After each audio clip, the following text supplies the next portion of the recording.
He thought a patch of sand and sky would finally be enough to bury the noise in his head. He thought distance, and silence, and one good dog could keep the ghosts on the other side of the horizon. He was wrong. It started, like so many bad stories in the desert, with boredom, a pickup full of restless boys, and a cruel idea. The sun over Sierra Blanca, New Mexico, was already half dead, a flattened red coin sinking into a horizon of jagged mesas. Wind carried dust and the distant hum of the new lithium plant on the edge of town, its steel skeleton clawing at the sky like an unfinished threat. On 10 neglected acres a few miles out, a faded single-wide trailer sat crooked beside a leaning barn. The property had once been a working ranch. Now it was mostly mesquite, scrub, and silence. Silence and Rex. The big sable German shepherd stood in the narrow band of shade cast by the barn, watching the gravel road with the stillness of a soldier on post. A thin scar ran under his left eye, and another puckered the muscle along his ribs. His right hind leg bore a faint, practiced limp. He was retired now, at least on paper. But no one had explained that to the part of his brain wired for threat. He heard the trucks long before the dust plume reached the property line. 2 of them, engines revving harder than they needed to, loud music bleeding through thin doors, laughter that had the wrong edge. Rex's ears pricked forward, his gaze cut to the trailer. Inside, Ethan Cole didn't hear anything at first. The old swamp cooler rattled in the window, and the radio on the counter murmured some country song about busted fences and second chances. Ethan stood at the sink, sleeves rolled, forearms corded and scarred, hands in dishwater he'd already let go, lukewarm. His dark blonde hair showed a few too many silver threads for his 39 years. His eyes, pale gray, almost colorless, moved constantly, even when the rest of him stilled. He'd been working on that, trying to teach his body that Sierra Blanca wasn't Kandahar, that his front porch wasn't an Overwatch position. He dried a plate, set it in the cupboard. That was when the bass from the approaching trucks rattled the glass. Rex gave one sharp bark. Ethan's shoulders tightened automatically. The dish towel stilled in his hands. The part of him that counted ranges and angles and exits snapped awake, just like that, like it had never really gone anywhere. He moved to the window and lifted a corner of the dingy curtain. A white F-150 and a black Tacoma roared to a stop just outside his fence. 4 boys, maybe late teens, spilled out. Ball caps, sunglasses. One with a Sunridge Energy security hoodie, too big for him. Another with the lazy swagger of somebody who had never been told no and believed that meant the word didn't exist. Ethan recognized one of them even from a distance. Clay Riker, Sheriff Dean Riker's son. Quarterback, local golden boy, never met a UFO. Consequence that stuck. Of course. Ethan's jaw clenched. He'd been in town 3 months. Long enough to learn the food was salty, the water tasted faintly metallic, and the sheriff's kid treated the region like his personal obstacle course. He slipped his boots on, whistled once, low. Rex moved instantly, trotting from the barn to the front of the trailer, posture straight, head high. The dog stopped just behind the sagging gate, right where Ethan had drilled him to stop. The boys killed the music. Dust drifted around them. Clay hopped up to sit on his tailgate like it was a throne. "Look at that," he said, nudging the kid in the Sunridge hoodie. Ex-soldier's got himself a furry landmine. The others laughed. Ethan stepped out onto the warped wooden steps. He didn't bother to open the gate. His presence alone drew the laughter down a notch. He wasn't a big man, not in the way high school kids imagined big. But there was a density to him, a coiled quiet. "Road's public," Clay called, spreading his arms as if he owned the entire desert. Didn't realize the dirt on both sides came with it. "You're on my fence line," Ethan said, voice level, flat. "You've been cutting across the back pasture all week. That stops today." Clay hopped down, strolling closer. Rex gave a low growl from deep in his chest. "Relax, Grandpa," Clay said. "We're just blowing off steam. There's nowhere else to ride." "Take it out on the county roads," Ethan replied. "Not my land." The kid in the hoodie shifted, nervous. "Clay, come on, man. My dad's gonna flip if we're late for shift." "Your dad works for my dad's boss," Clay said without looking at him. "We're fine." He stopped just outside the gate. Rex's growl deepened. Clay stared at the dog, then at Ethan. A slow grin crept over his face. "You know what they say about old war dogs, right?" he asked. "Sometimes they're too broken to bother putting down." Ethan's eyes chilled several degrees. "Move along," he said quietly. "Last warning." Clay's grin faltered for just a beat. Something in Ethan's tone slipped under his skin like a splinter. But peer pressure is louder than instincts at 18, especially when the peers are watching. He stepped back, held up his hands. "Sure thing, Mr. Cole. Didn't mean to upset your mascot." They piled back into the trucks, engines roaring. Ethan watched until the taillights blurred into the heat shimmer, until dust swallowed them whole. He didn't relax. Rex's hackles stood, ears locked in the direction the trucks had gone. "I know," Ethan said, fingers brushing the fur along Rex's neck. "I don't like it either." He didn't know yet that the worst thing about that afternoon wasn't the boys at his fence line. It was that they had already noticed the barrel. The rusted chemical drum lay half exposed where the arroyo cut into the back corner of Ethan's property. The late summer storms had chewed away the bank, revealing a sliver of flaking blue metal streaked with something that smelled wrong. Rex had found it 2 days ago, nose wrinkling, pawing at the dry earth around it. Ethan had hauled him away, throat tight, promising himself he'd call the county environmental office the next morning. He never made that call. Sunridge Energy had a schedule to keep. Night in the desert came like someone flicking a dimmer switch. Temperature dropped. The lithium plant's glow on the horizon grew stronger, pale and sickly. Inside the trailer, Ethan stretched out on the old couch, one arm thrown over his eyes. Rex sprawled on the floor below, head on his paws. The TV muttered the late local news, promises about jobs, a ribbon cutting, the sheriff shaking hands with a man in a Sunridge suit, all teeth and no eyes. Ethan was drifting toward sleep when Rex's head snapped up, a soft sound, just on the edge of hearing. Gravel, laughter, the faint whine of an engine trying to be quiet. Ethan was on his feet before his brain finished registering the noise. The rifle by the door stayed where it was. He didn't need to escalate. Not yet. He slid to the side of the window, lifted the curtain an inch. Headlights off. Trucks rolling slow. They stopped by the back fence this time. Ethan's gut tightened. "Stay," he whispered to Rex. The dog ignored him. By the time Ethan opened the back door, Rex was already a dark streak across the yard, heading for the field. Ethan hissed his name, more a breath than a sound, but adrenaline was already in the dog's veins. He had threat, vector, distance. Orders would have to catch up. The boys pushed through a loose section of wire, flashlights bobbing. Clay carried bolt cutters. Another boy had a canister Ethan recognized from too many convoy patrols. Civilian-grade pepper spray, big enough for riot control. Rex came low and fast. No barking now, just a dark missile. "Whoa!" the kid with the spray shouted, stumbling. Clay stepped forward. "Go on then," he yelled, half scared, half thrilled. "Do your job, war hero." He flicked something small and black in his hand.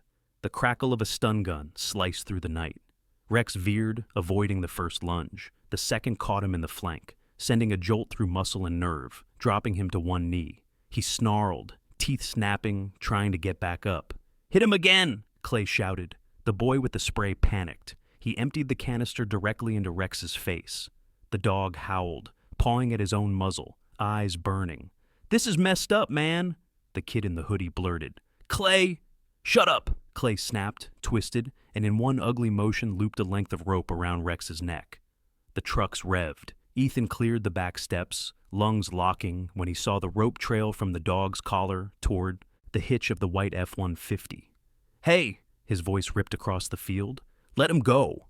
For one split second, Clay met Ethan's eyes over the darkness, and in that moment, Ethan saw it, the realization that they'd gone too far, that this wasn't a video game, that there was an actual line and they'd crossed it. Fear flared behind Clay's bravado. Fear. And then stubbornness. He yanked his arm up. "Punch it," he barked. The truck lurched forward. The rope snapped taut.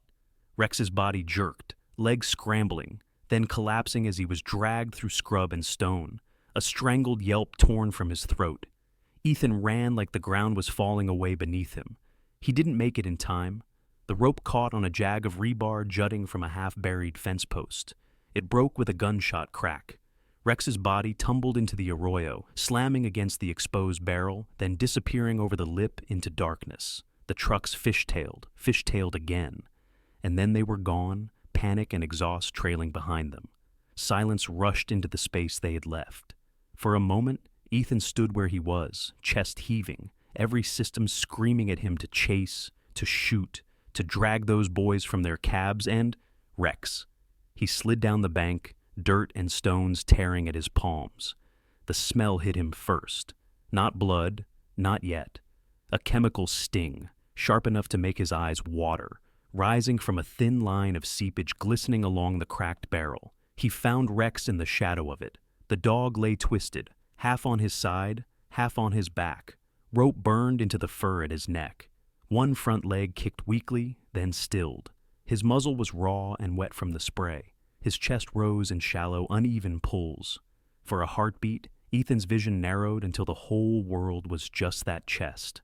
Up, down, up, down.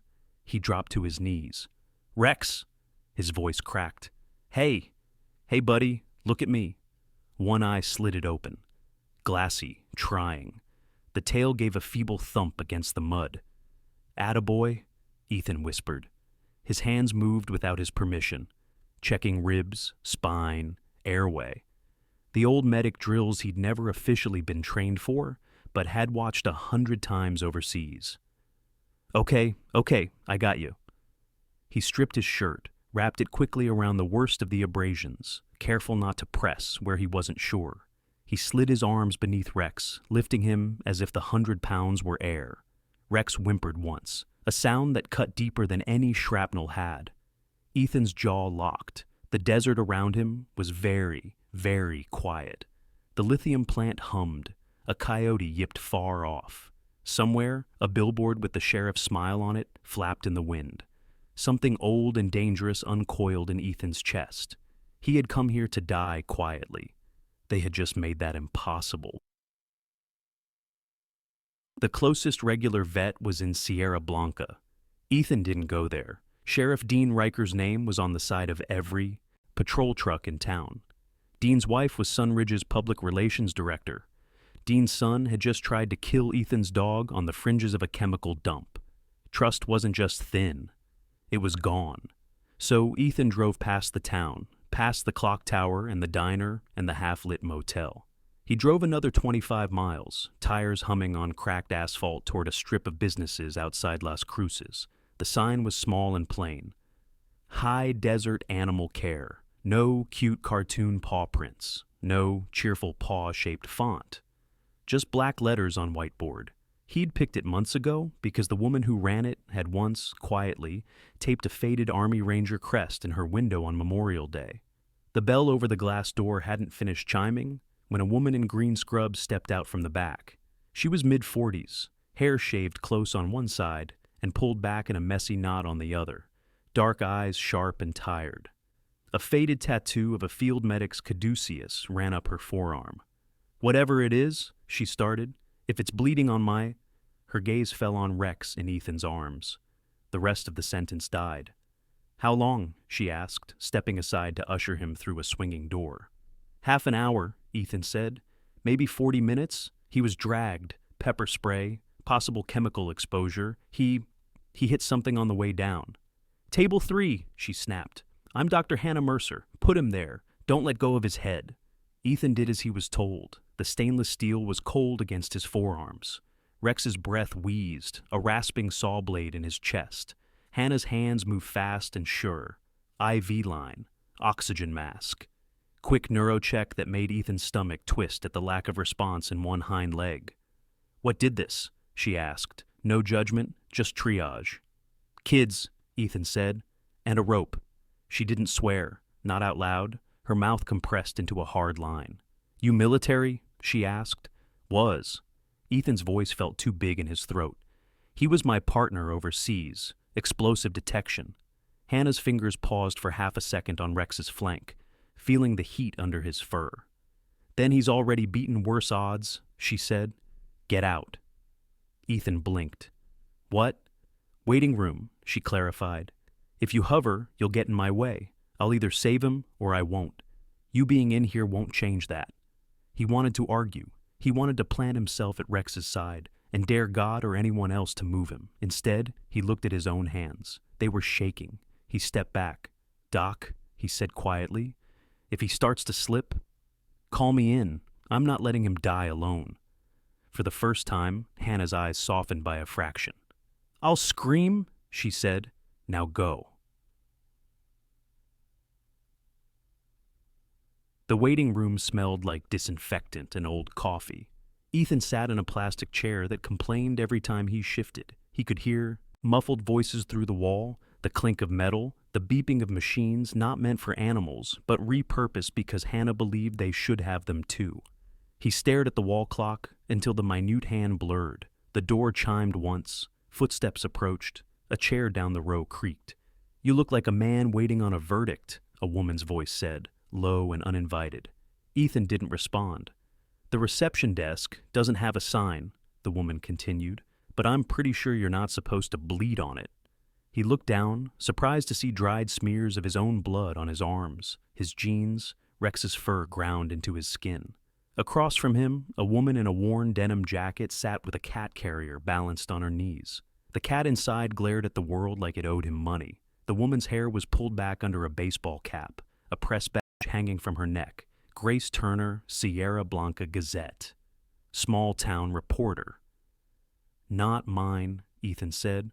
The blood. I figured, Grace replied. The dog looked worse. A beat of silence. You're Ethan Cole, she added. You bought the Ramirez place out on County Road 8, ex-military. Drives a truck held together by spite and duct tape. Been reading my mail? Ethan asked. Been reading The Town, Grace answered. We're small. New faces are kind of a big deal. He didn't want to talk, didn't want to spill anything where it could be printed and turned into something for people to gossip over their chicken fried steak. But Clay's laugh, the rope, Rex's eyes. It was Dean's boy, he heard himself say. Clay and some friends. They dragged him, dumped him in an arroyo. On my property. Grace went very still. You sure? She asked. He looked me in the eye when he did it. Anger flickered across her face, bright and sharp. You call the sheriff? She asked, voice dry. Ethan huffed something that might have been a laugh if there hadn't been so much gravel in it. No. Smart, Grace murmured. Dean Riker doesn't investigate his own dinner table. She shifted the cat carrier, leaning forward. Listen, she said. Sunridge has been dumping chemicals out past your place for months. Drums and dry washes, tankers at night. People report it. They get inspections that find nothing. My sources dry up or move away, or suddenly have shiny new jobs. She watched him carefully. You finding one of their barrels is not a coincidence, she said. And Dean's kid going after your dog the same week you were seen patching fence near one of those arroyos? That's not a coincidence either. How do you know what I've been doing on my land? Ethan asked. Grace tilted her head. You ever seen a bored reporter in a dying town? We either drink or snoop. I can't afford the drinking. The door to the back opened. Hannah stood there, arms folded, scrub top streaked with blood. That wasn't hers. Ethan stood up too fast. The room tilted for a second, then snapped back into focus. Well, he asked. Hannah exhaled through her nose. He's stubborn, she said. I like stubborn patients. Broken ribs, torn ligaments, rope burns, chemical burns to the eyes and nose. I flushed him until I thought his head would float. No spinal cord transection that I can see, but there's nerve damage. He may always limp. He may never run like before. But he's alive, Ethan said. For now, Hannah answered. The next 24 hours are critical. I'll keep him here. You can sleep in your truck or not at all. Either way, you're not sitting on my exam room floor. Something eased, just a fraction, behind Ethan's breastbone. Thank you, he said. The words felt too small. Don't thank me yet, Hannah replied. If he crashes, I'll call you. If you crash, that's on you. She went back through the door, leaving it swinging. Grace watched him a moment. You know, she said, there are easier ways to make friends in this town than going to war with the sheriff's family and a billion-dollar mining company. I didn't pick a fight, Ethan said. They did. Grace's eyes narrowed, like she was recalibrating him. Maybe, she said, but they'll tell everyone it's the other way around. She stood, slinging the cat carrier by her side. If you decide you're done letting them write the story, she added, you know where to find me. Ethan didn't sleep. He sat in his truck, staring at the dark outline of the clinic. The lithium plant's distant rumble settled into something like background noise. He tried to build a plan in his head and kept finding the same missing pieces. Sunridge, sheriff, drums, kids. Why now? His phone buzzed just before dawn, a number he hadn't seen in 2 years. He almost let it go to voicemail. Almost. He answered on the third ring. Thought you were dead, a woman's voice said on the other end. Crisp East Coast vowels with an exhaustion under them that matched his own. Or hiding somewhere where satellites don't reach. Maya, Ethan said, didn't know I still existed in your contact list.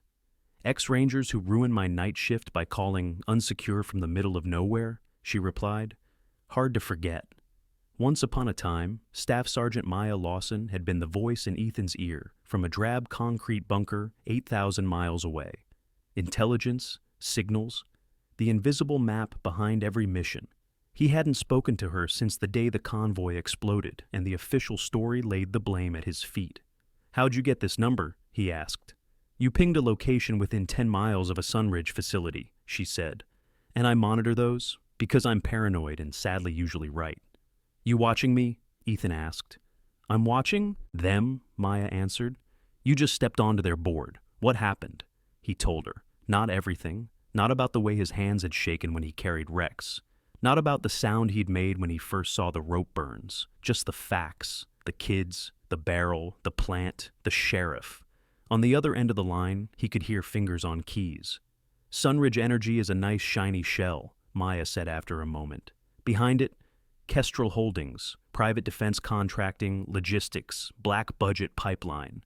They had their fingers all over that convoy op we don't talk about. Ethan's grip on the phone tightened. You're telling me the people who killed my unit are drilling holes in my backyard? He asked. I'm telling you, Maya replied. Their influence doesn't end where your discharge papers do. That plant is a hub, lithium out, something else in. They do not like unpredictable elements near their mess, like, say, stubborn ex-operators with explosive detection dogs and a sense of justice. So they sent teenagers, Ethan said, disbelief sharpening his tone. They sent a message, Maya answered, through the most deniable route available. If you'd shot one of those kids last night, you'd already be in cuffs or a cell, or a body bag. Ethan stared through his windshield at the brightening horizon. Can you prove any of this? He asked. Not in a way that survives court, Maya said. Kestrel are very, very good at making things look like accidents, bad intel, or conspiracy theories. I don't need court, Ethan said quietly. I need leverage. Leverage gets you killed faster than a bullet if you don't know how to use it, Maya warned. Walk away, Cole. Take your dog and go somewhere else. Idaho, Maine. I'll send you a list of places without major corporate footprints. Ethan watched the clinic door. He remembered Rex's single, stubborn eye opening in the arroyo. They put a rope around his throat, Maya, he said. My dog, my partner, they dumped him like trash. I'm not walking away. You going to war alone? She asked. He thought of Grace Turner, eyes hot when he said Clay's name. Thought of Dr. Hannah Mercer, who had probably seen enough military injuries to recognize a pattern. Thought of the people drinking cloudy water in Sierra Blanca and telling themselves it was fine. Maybe not, he said. Silence hummed on the other end. Then Maya sighed. All right, she said. You never listened to me and Helmand either. I'll see what I can pull on Kestrel, Sunridge, and anyone named Riker or Briggs in their orbit. I'm still on the inside, for now. But if this blows back on me, I won't drag you down, Ethan said. You already are, she replied. He could hear the wry smile in it. Check your email in 6 hours. Use the dummy account I made you when you were busy ignoring all my other good advice. The line went dead. Ethan closed his eyes for a second, then stepped out of the truck. The clinic door opened before he reached it. You're still upright, Hannah said. Impressive. How is he? Ethan asked. Sleeping, she replied, which is what you should be doing. He made it through the night. That doesn't mean you get to take him home and throw a parade. She hesitated. He tried to get up when he smelled you in the hall, she added. Fell right back down, whined like he was being murdered. I told him to knock it off. He didn't listen. So he's definitely your dog. Something in Ethan's throat tightened again. He swallowed past it. Can I see him? He asked. 2 minutes, Hannah said. No more, and then you go shower. You smell like anger and road dust. Rex lay on a thick blanket inside a kennel that could have held a medium-sized cow. Bandages swaddled his chest and neck. A plastic cone framed his head like a miserable halo. One front paw had an IV taped in place. His eyes opened when Ethan stepped in. They were still cloudy, still pained, but they sharpened when they locked on Ethan's face. Hey, partner, Ethan whispered, dropping to one knee. He threaded his fingers through the fur along Rex's shoulder, careful of the stitches. The dog huffed a breath, tail sweeping weakly. You did good, Ethan said. You held the line. Now I got it. Hannah watched from the doorway, arms folded. She'd seen this kind of thing before. Men who could talk about blown-out buildings and missing limbs without blinking, brought to their knees by a whimper from a four-legged friend. You're not going to do anything stupid, are you? She asked quietly. Ethan didn't look up. Define stupid, he said. Anything that makes me have to attend 2 funerals instead of 1, she replied. You just told me he made it, Ethan said. I said he's stable, Hannah corrected. Not safe. Ethan rose, gently patting Rex's side. Keep him alive, he said. I'll take care of the rest. By the time Ethan's email dinged 6 hours later, he'd already driven back to Sierra Blanca, showered in water that smelled faintly of metal and something else he couldn't quite name, and stared at the mirror until his own eyes looked like a stranger's. Maya's message was compressed, encrypted, and hidden behind 3 layers of junk mail. When he peeled them back and let the file expand, his screen filled with names, company logos, flow charts, Sunridge, Kestrel, a private security firm called Red Mesa Protection, contracted to handle risk mitigation around critical infrastructure in the American Southwest. Red Mesa's regional security director, Colton Briggs. Former Army, dishonorable discharge sealed. Last deployment. Advisory liaison to a joint task force in the same region where Ethan's convoy had. Blown apart. There it was. The line. From the roadside bomb in a dusty valley overseas, to the bright, too clean plant on the edge of his town, to the rope around his dog's neck. He printed exactly 3 pages. Names, contracts, 1 blurry satellite print of tankers moving from a restricted depot to a site labeled Sunridge Storage Yard, permit pending. Then he folded the papers into an envelope and drove to the Gazette. Grace Turner's office smelled like old ink and desperation. The Gazette occupied a corner of a building that had once been a hardware store. Now it was mostly empty desks and a coffee maker that rattled louder than Ethan's truck. A corkboard held up clippings about high school football wins and bake sales that had raised not quite enough money for whatever they were meant to fix. Grace sat at the desk nearest the door, hunched over a screen. She looked up when Ethan stepped in. You look like a man who's made a decision he can't take back, she said. He tossed the envelope onto her keyboard. You wanted story fuel, he said. There. Grace opened it, skimmed the first sheet. Her lips moved silently over some of the acronyms. Her face changed. This is... She looked up sharply. Where did you get this? Does it matter? Ethan asked. Yes, she said. Because if this is real and I publish, they will come for both of us. If it's fake, they'll cut my tongue out in court and leave you hanging as the crazy vet with a grudge. It's real, Ethan said. That's not an answer, Grace replied. It's a statement. He hesitated. Then he exhaled. I had access, he said. Back when I was in uniform, we were told a lot of lies. I kept some receipts. My friend inside sent me the new ones. Friend, Grace repeated. Inside what? The part of the government that gets blamed when the rest of it wants to look innocent, Ethan said. The part that knows what Kestrel really is. Grace leaned back, paper dangling from her fingers. Jesus, she whispered. This town thought its biggest problem was the diner running out of green chili. She stared at him. What do you want from me? She asked. I'm one reporter with a dying print run and a website 3 people read. You're local, Ethan said. People trust you, even when they pretend they don't. You stitch this to what they can see: dirty water, sick cattle, headaches downwind of the plant. And it's not just my word against theirs anymore. And when Sheriff Riker shows up with a warrant, Grace asked. Then you've got a choice, Ethan said. Stand down or stand up. Her eyes flashed. You have no idea how long I've been waiting for someone to ask me that, she said. Fine, I'll start digging. Quiet, off the books. But you have to stay alive long enough for this to matter. I'm working on it, Ethan replied. Does that work better than your previous plan? She asked. He didn't answer. He was already turning toward the door when she called after him. Hey, Cole, he paused. They didn't just pick your dog by accident, she said. They picked him because they thought he was your weak point. They were right, Ethan said. They just misjudged what that means. Colton Briggs made his first move that night. The trailer burned fast. It started in the barn, where someone had stacked bales of hay that Ethan didn't remember buying. Accelerant soaked, one flicked match. The wind did the rest. By the time Ethan turned off the highway and saw the glow on the horizon, the barn was a collapsing skeleton, throwing sparks into the dark. The trailer's side was already licked by flame. He hit the brakes so hard his seatbelt bit his chest, then killed the engine and ran. Heat rolled off the yard in waves. He could feel the ache of it on his face, the sting of smoke in his lungs.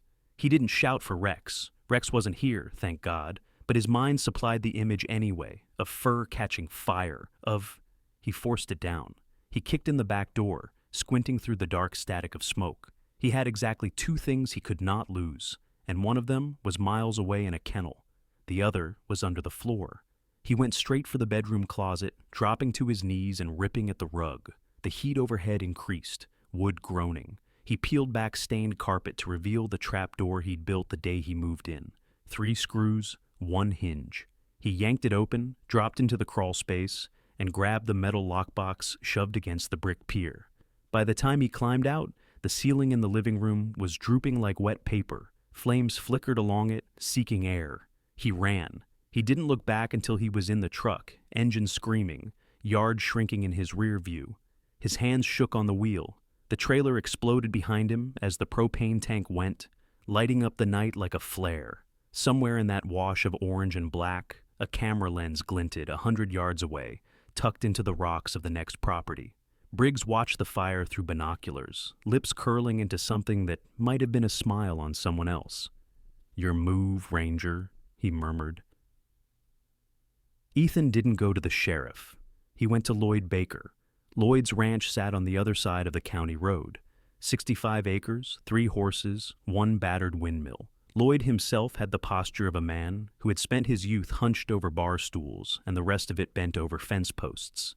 White hair under a sweat-stained hat, blue eyes that missed nothing. He'd appeared on Ethan's porch the first week with a jar of pickles and a half-serious warning about rattlesnakes and scorpions. Then he'd retreated back to his own land, content to wave from a distance like a ship spotted on the horizon. Now he stood on his porch, watching Ethan's truck pull up with the lockbox on the passenger seat and soot smeared across his face. "Smelled smoke," Lloyd said. "Didn't expect the source to come visit." "They burned me out," Ethan said. "Barn, trailer, everything." "Dog?" Lloyd's eyes sharpened. "Clinic," Ethan answered. "Barely." Lloyd spat a neat arc of tobacco juice into the dirt. "You do something heroic or something stupid?" he asked. "They poisoned land that isn't theirs and tried to kill the only living thing I trust," Ethan said. "I didn't take it well." Lloyd considered that. "Fair," he said. "Come inside." If Ethan had expected a simple ranch house, he was disappointed. The exterior was rough. The interior was not maps. Everywhere. Old topo charts of the county, aerial photographs, a faded satellite print of somewhere overseas that Ethan suspected he recognized. The mantel held 3 photos in cheap frames, a much younger Lloyd in a uniform that predated Ethan's by decades, a group of men in desert camo, a shield with U.S. Marshal etched into it. Ethan blinked. "You're federal?" he asked. "Was," Lloyd said. "They gave me a watch and a handshake. I gave them 30 years they don't know what to do with." He poured 2 fingers of something amber into mismatched glasses, handed one to Ethan. "You're not the first ghost to come out here," Lloyd said. "You just brought your own." He nodded at the lockbox. "What's in there?" he asked. "Receipts," Ethan said. "Thought so," Lloyd replied. "I've seen too many men stare at something no one else can see not to recognize the look. I've been tracking Sunridge since they bought their first acre.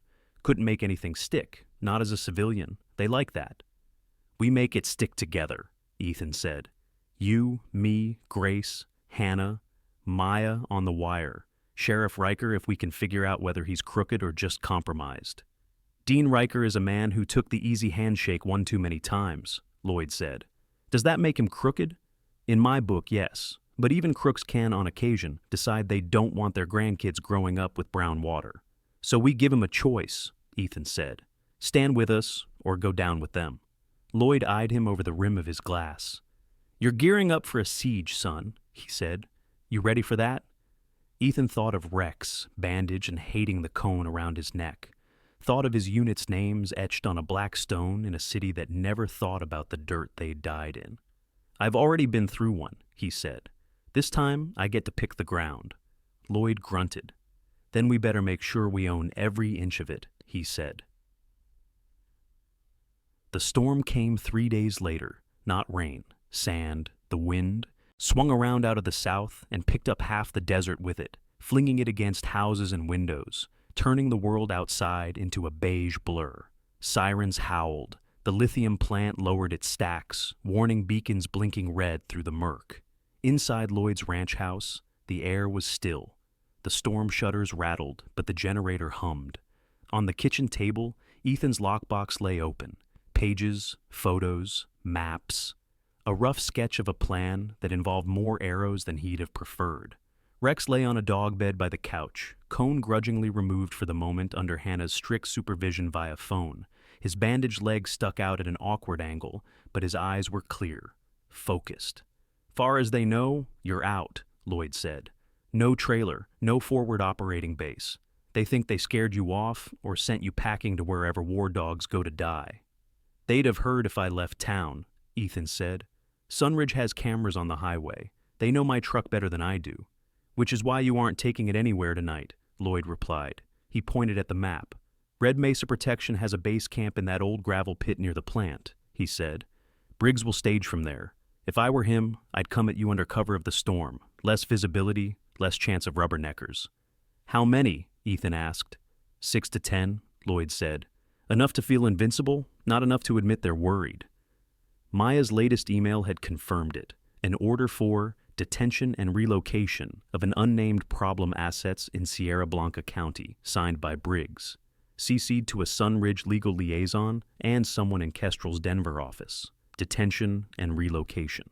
Ethan had seen those words before, stamped on files that ended with shallow graves and questions that never got answered. "They think they're coming to my place," Ethan said. "We give them something else instead." "Bait them," Lloyd agreed. "String them out. Make sure when they realize what they've walked into, they can't run." "And the sheriff?" Ethan asked. Lloyd's mouth twisted. "Grace is with him now," he said. "She's very persuasive when she has hard copies in her hand. If Dean Riker still has a spine, he'll meet us at the north end of Arroyo 7 with the one honest deputy he's got left. If he doesn't, then we know which side of the line he's on." Rex lifted his head, nose twitching. He smelled the storm, and under it, something else. Engines. They came in 2 black SUVs, lights off, moving slow through the haze. Sand hissed against metal. The temperature had dropped 10 degrees in an hour, the air tasting like grit and electricity. Briggs sat in the passenger seat of the lead vehicle, hand resting on the butt of his pistol, eyes narrowed behind ballistic glasses. He'd shaved his head recently, scalp shiny and tanned, a thick beard. Hid most of his jaw, but not the little twist of his mouth that said he enjoyed this. "Signal jammers live?" he asked. "Yeah," the driver answered, tapping a device glowing faint green on the dash. "Nothing in or out." "Good," Briggs said. "Last thing we need is some do-gooder live streaming this." He clicked his radio. "Teams Alpha and Bravo, on my mark," he said. "Objective is to seize and transport 1 male, Ethan Cole. Secondary objective, secure any electronic devices on scene. Dog, if present, is expendable. The word cracked along Ethan's spine as he lay prone behind a low ridge, watching their heat signatures through the thermal scope of the borrowed rifle Lloyd had produced from a closet that definitely did not pass as retired rancher. Dog. Expendable. Rex lay in the dirt beside him, cone removed, head tucked against Ethan's elbow. Ethan felt the dog's weight, solid and warm. "Not tonight," he whispered. He squeezed the mic clip to his collar. "Alpha in position," he murmured. "Targets entering grid." Across the arroyo, Lloyd's reply was a dry chuckle. "Copy that, Ghost," he said. "Old man in the tower." Farther north, where the storm thinned just enough to make out the shape of a sheriff's SUV tucked under a road cut, another voice crackled. "Sheriff here," Dean Riker said. His tone was strained, like a man who'd discovered the line between compromise and complicity, and didn't like the side he stood on. "Deputy Carla Lopez with me. Body cams rolling. You better be right about this, Cole." "You want to back out now," Ethan replied. "No shame in living to file paperwork another day." Riker's answer came after a beat. "I'm tired of paperwork that hides bodies," he said. "Let's get this done." The SUVs rolled to a stop on what had once been Ethan's driveway. All that remained of the trailer were charred pier blocks and twisted metal. The barn was a blackened outline. Briggs stepped out, sand whipping at his clothes. His men fanned out without needing orders, forming a loose perimeter. "Place looks like it already had an accident," one muttered. "Then Mr. Cole won't be missed," Briggs said. "Thermal?" "Nothing," another answered, scanning with a handheld. "No hot bodies, could be in the crawl space." "He's not a rabbit," Briggs said. "He'll have a bolt hole. Check the arroyo, and watch your feet. Storm like this, you can't see where the ground gives." Ethan smiled without humor. "You should listen to yourself more," he thought. Team Bravo moved toward the arroyo. 4 figures, hunched against the wind. They followed a path that had once led casually to a rope swing over a dry wash, back when the property belonged to people who used land for fun, not cover. Halfway down, the lead man's boot hit a thin wire strung an inch above the ground. The flare that went off wasn't bright, not invisible, light. It popped in the infrared spectrum, throwing off heat and confusion. "How the—" someone yelled, tearing off their goggles. "Contact left!" another shouted, firing blindly. Their muzzle flashes lit them up like beacons. Lloyd's first shot came from the rusted water tower on his side of the property line. The report was a low, heavy thud that blended with the wind. One of the Bravo team jerked backward, armor plate punched in. "Sniper!" Briggs barked. "Up high! Suppress and maneuver!" Ethan waited until Briggs himself moved to the edge of the pit, shouting into his radio until 2 of the Alpha teams sprinted toward the remnants of the barn. Then he squeezed his trigger. The round clipped a rock 3 inches from Briggs's boot, showering his legs with stone. Briggs dove for cover, cursing. "Cole!" he yelled, voice ripped ragged by the storm. "You think you can pick us off out here? We're not Taliban. We've got lawyers and contracts." Ethan's response was calm, carried on the wind. "And I've got the high ground," he said. "Some things don't change." Rex whined softly, weight shifting. Ethan laid a hand on his neck, easing him down. "Not your fight this time," he murmured. "You already paid." The battle wasn't pretty. It wasn't cinematic. It was a mess of poor visibility, bad footing, shouted commands half swallowed by sand. But it was controlled. Every time Briggs's men tried to flank, they ran into a wash that had been dug deeper the day before, or a fence line Ethan and Lloyd had reinforced with barbed wire reclaimed from 3 different junkyards. Every push they made took them farther from their vehicles, deeper into a box canyon of dry washes and cut banks. On the ridge, Riker and Deputy Lopez filmed everything: faces, weapons, plates on the SUVs. At one point, a Red Mesa man turned and pointed directly toward them. Riker's hand went to his own sidearm. "No," Lopez snapped. "We're witnesses, not heroes. You said that yourself." Riker's jaw worked. "Heroes don't come with pensions," he muttered. Then, "Fine, but if they start firing uphill?" "Then we duck and keep filming," Lopez said. "Sir." Back in the pit, one of Briggs's men slipped. His foot hit a patch of sand slick with something else, the faint, sticky sheen of chemical runoff from the very drums Sunridge had dumped months before. He went down hard, cursing. "This ground is a hazard," he yelled. We're gonna break our... The rest of his sentence vanished under fire. Minutes stretched, bodies fell. Some breathed, some didn't. The storm did what storms do, made cowards of some men and sharpened others. Briggs was no coward. He adjusted. He sent 2 men back toward the SUVs, shouted something Ethan couldn't quite hear. A shadow detached itself from behind one of the vehicles, smaller than the armored figures. No rifle. Just a hoodie pulled up, shoulders hunched. Clay? Riker? Ethan swore under his breath. "What the hell are you doing here?" he hissed into his mic. On the ridge, Riker swore too. "I told him to stay home," the sheriff said. "Stupid boy followed the wrong father." Clay moved along the fence line, hands jammed in his pockets. He looked less like a golden boy now, and more like a kid who'd realized the game was rigged. His gaze flicked up once toward the ridge where his father crouched invisible, then down into the arroyo where Briggs and his men exchanged fire with an enemy they still couldn't quite see. He stopped near the place where Rex had gone over the edge days before, right by the still oozing drum. "Clay!" Briggs shouted above the wind. "Get your ass back in the truck!" Clay didn't move. Instead, he pulled his phone from his pocket and held it up.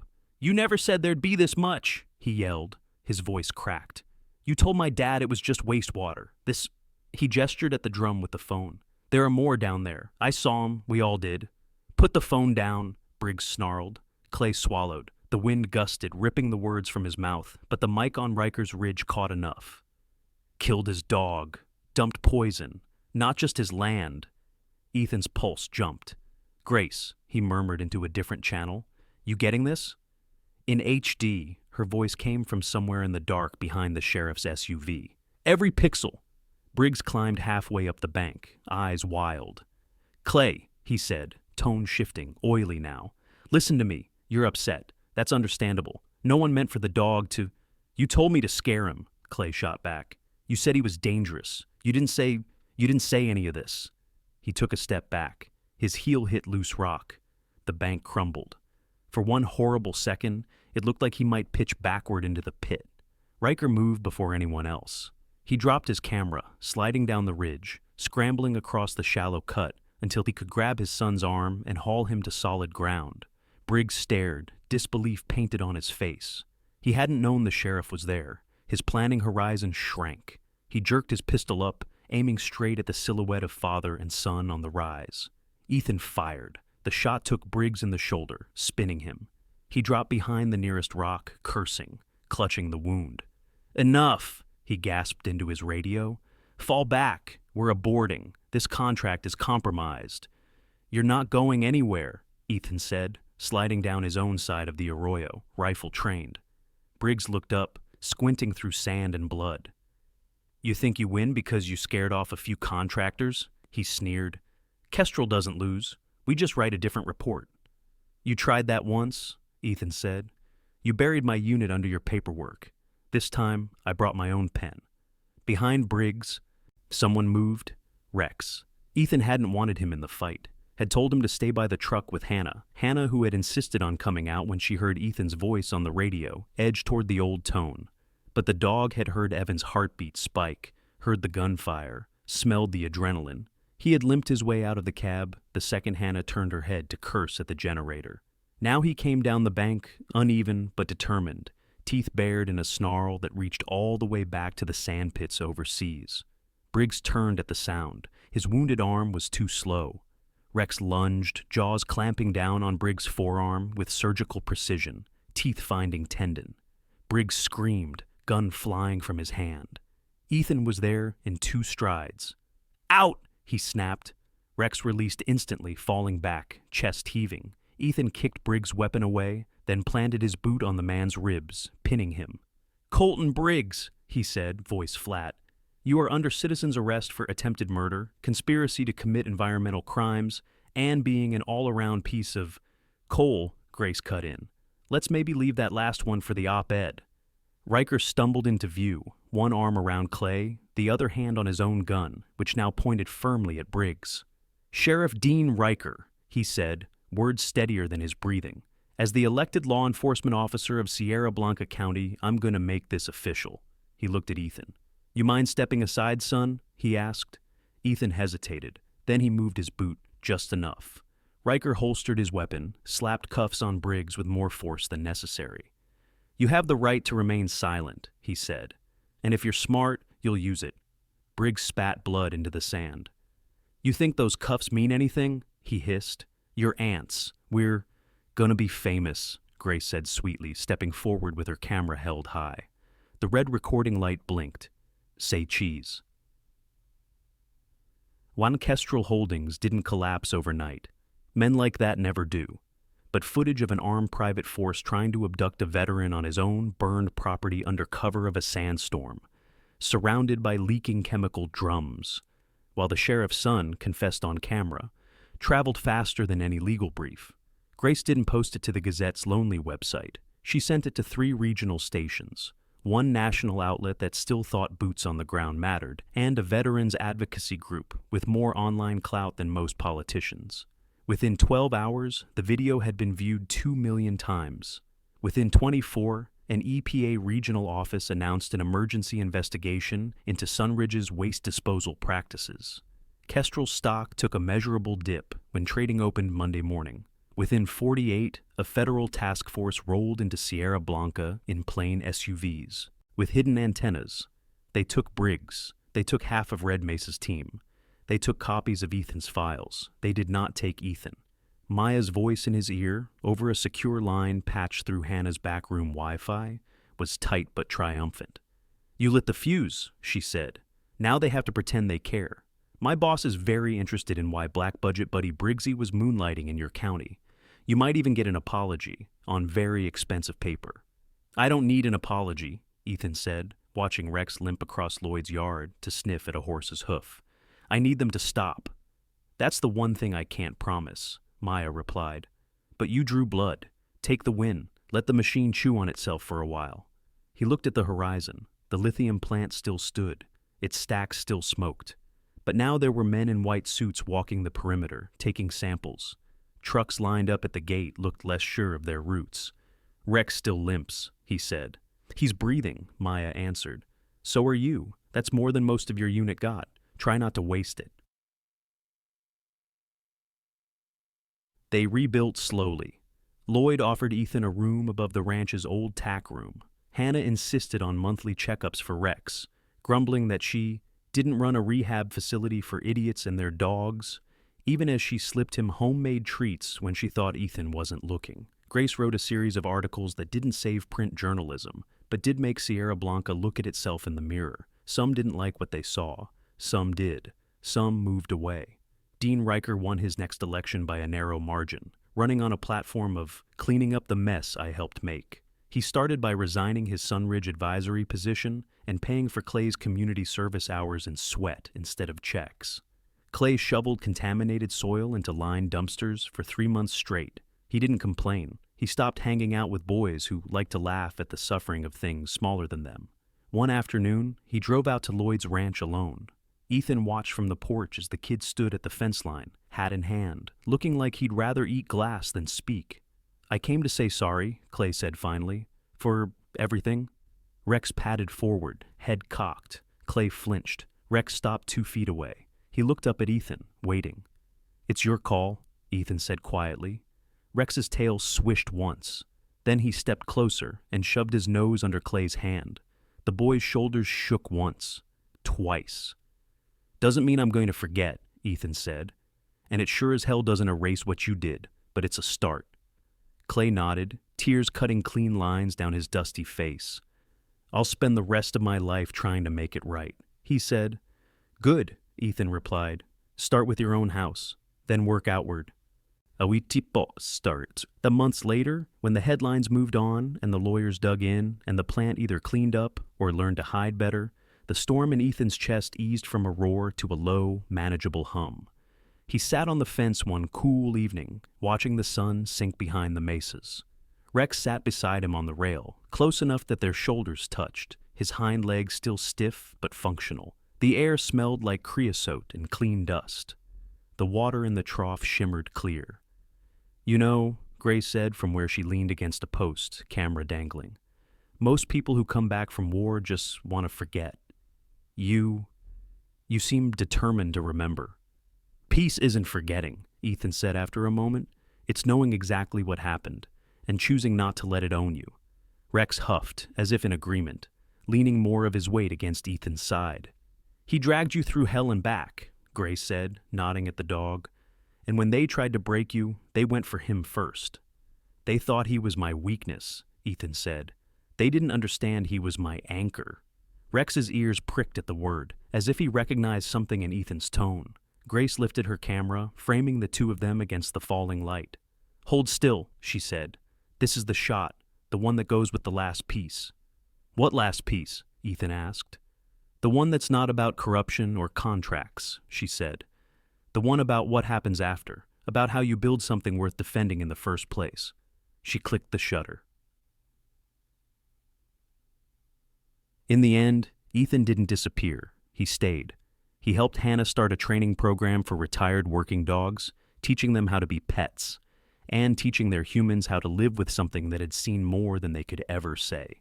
He made coffee at Lloyd's kitchen table and argued with Maya over encrypted video calls about whether he should testify in hearings with names like oversight and accountability. He walked Rex along the arroyo, where the drum had once been, now lined with fresh soil and young mesquite.